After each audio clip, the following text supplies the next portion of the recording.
Tufamenafu, tufamenafu, tufamenafu, tufamenafu, tufamenafu, tufamenafu.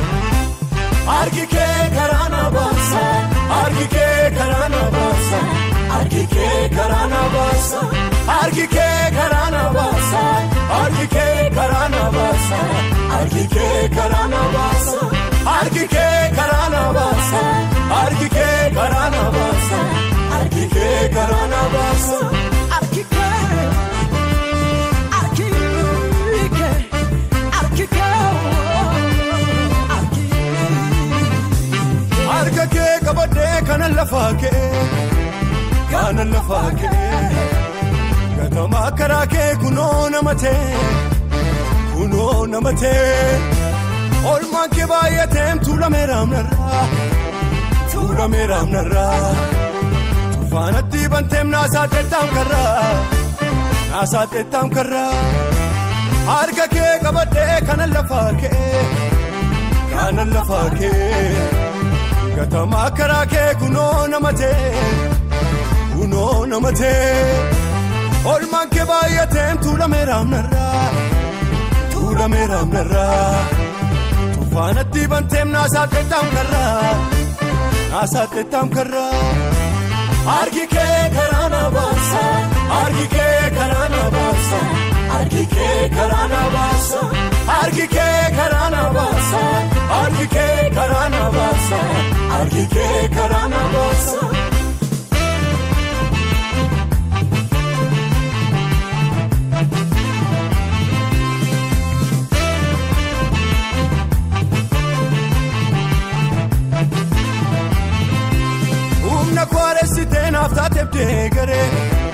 Nafta tebde gare, ador mambeku unda shirambare,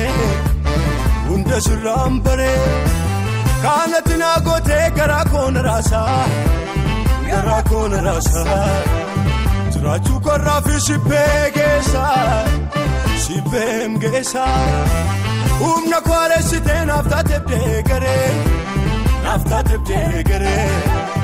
ador mambeku unda shirambare, kanatina gote gara kon rasa,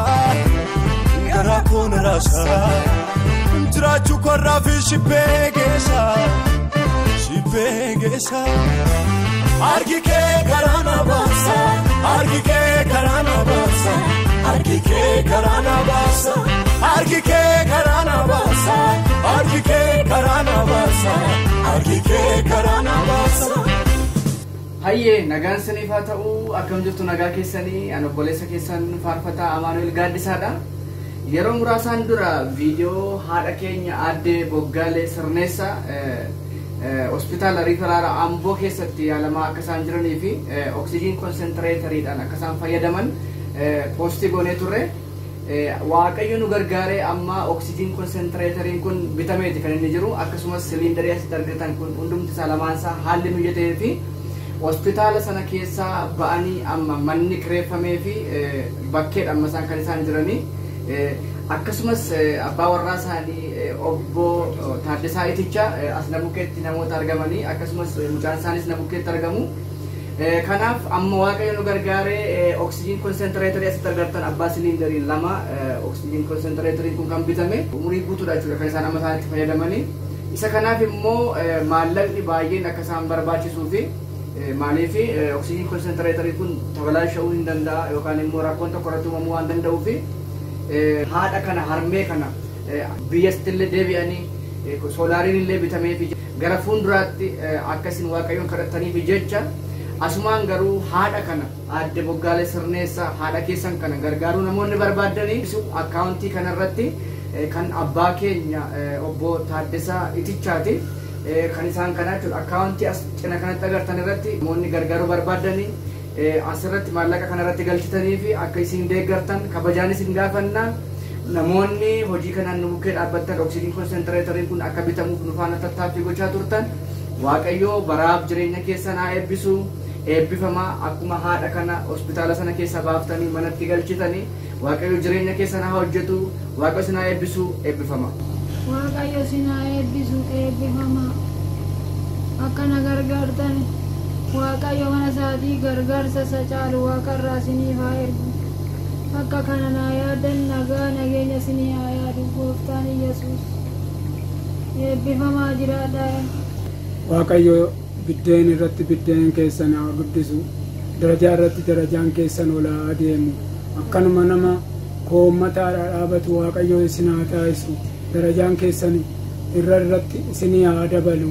Fayyaa argadhaa. Waaqayyo isin dhibin dhibeetu nu rakkisee ala keenyarraa mana keenyarraa daa'ima keenyarraa nu qoodee as jirra. Gargaarsa mootummaatiif gargaarsa keessaniin lubbuun keenya yoona haadha warraa koo kanaas loona qaqqabe. Waaqayyo biddeen keessan haa guddisu. Biddeen irratti biddeen keessan haa guddatu. Darajaa irratti darajaan keessan ol haa adeemu. Miqqanyaan keessan isin haa dadhabu. Halkanitti guyyaatti isin haa tisku. Doonan risetti Waaqayyotti isin haa guutu. Amma mana kireeffataniitudha kan isaan jiran bakkeetii jechuudha. Manni kireeffameetii gara biyya isaaniitti hin galle naannoo hospitaalaatii manni kireeffameetiidha kan inni jiru. Birrii bajaatiinidha kan isaan mana kana kireeffatanii jiranii. Booriftaan itti dabaluu danda'a manni kun maalirra akka ga'ame waan hin beekamneef jechuudha. Kanaaf isaan immoo horii isaanii waan hundumaa gurguraniitidha. Amma birrii qarshii ofirraa fidatanii kan isaan jiratanii. Oksijiin konsentireeteriin kun immoo umurii isaanii guutuudha kan isaan itti fayyadaman. Kanaaf maallaqni waan isaan barbaachisuu fi namni gaa haaluma tokkodha kan inni nama gargaaru. Fedha Waaqayyoo yoo ta'e immoo Waaqayyoo immoo isaan fayyisa. Waaqayyoo waan dadhabeeru tokko hin qabu. Kanaaf namoonni immoo biyya keessa jirtan haadha kana Aadde Boggaalee Sirneessaa ilaaluu kan barbaadan dhuftanii bakka isaan jiranitti dhuftanii Waaqayyoon kadhachuu fi ilaaluu dandeessu, jajjabeessuu dandeessu. Waaqayyo bara keessan jireenya keessan haa eebbisu. Na boonsitanii Waaqayyo mana keessan haa boonsu eebbifama.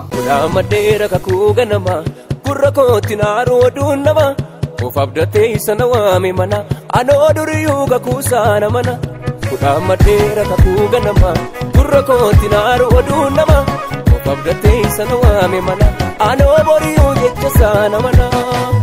Amaneeraani amaneera amaneera sagalee isaanii amaneera amaneeraani amaneera amaneera jechoota isaanii amaneera.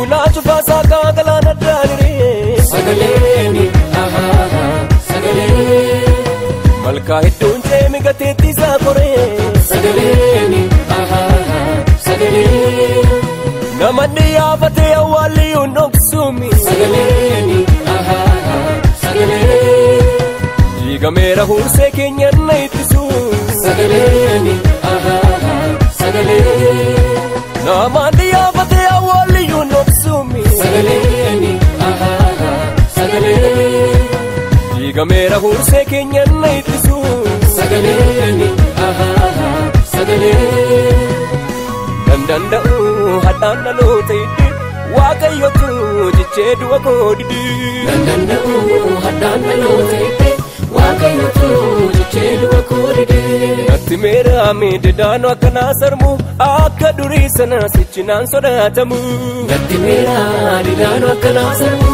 akka durii sana sichinaan sodaatamu dandanda'u hadhaan dhaloota hidhi Waaqayyotu jechee du'a koo didi dandanda'u hadhaan dhaloota hidhi Waaqayyotu jechee du'a koo didi natti meeraame didaanoo akkanaa sarmu akka durii sana sichinaan sodaatamu natti meeraa didaanoo akkanaa sarmu akka durii sana sichinaan sodaatamu. Egaa isinis kana hubattanii baankii Biraan baankiidha kan nuti bannee fi akkaawuntii kanarratti akkaawuntii kan abbaa keenya obbo Taaddesee Itichaati abbaa warraa isaaniiti. Namoonni haadha keenya Aadde Boggaalee Sirneessaa qilleensa malee jiraachuu kan hin dandeenye oksijiin konsentereeteriin kan amma jiraatan isinitti agarsiifne kana bukkee dhaabbachuu kan dandeessanii akkasumas mana kiraa isaaniin waan tokko tokkoon ijoollee isaanii kan ittiin barsiifatanii bukkee dhaabbachuu namoonni barbaadanii akkaawuntii kanarratti akkasiin deeggartan kabajaan isin gaafadhaa. Waaqayyo isin haa eebbisu eebbifama barri keessan jireenyi keessan haa eebbifamu. Egaa daawwattoota keenya turtiin keenya kana fakkaata baay'ee nu boonsitanii Waaqayyo isin haa eebbisu dhugaa Waaqa jiraataati. namni waliif qorichadha waaqaa gaditti wanti waaqayyo dadhabe immoo tokkollee hin jiru. Gargaarsa kana haadha kanaaf kan gootan bukkee kan dhaabbattan akkasumallee hospitaala Rifeeraraa Amboo deeggarsa barbaachisaa ta'u kan nuuf gootanii waaqayyo bara keessan jireenya keessan haa eebbisu. Kallattii garaagaraan hojii keenya nu wajjin hojjechaa kan jirtanii akkasumallee nu wajjinis hojjechuu kan barbaaddan balballi keenyi banaadha. Koottaa wal wajjiniin warra dadhaban warra kukkufan lafaa kaafna. Waaqayyo isin haa eebbisu. Akkasumas hiriyoota koo obboloota koo kallattii garaagaraatiin viidiyoo waraabuudhaan na wajjin kan taatanii akkasumas obboleessa koo kaameraamaanii Saamu'eel Bareechaa waaqayyo bara keef jireenya kee haa eebbisu. Akkasumallee namoonni garaagaraa nu wajjin hojii kan hojjechaa kan jirtan waaqayyo isin haa eebbisu. Kabajamaa eebbifamaa wal wajjiniin warra dadhaban warra kukkufan lafaa kaafna eebbifamaa.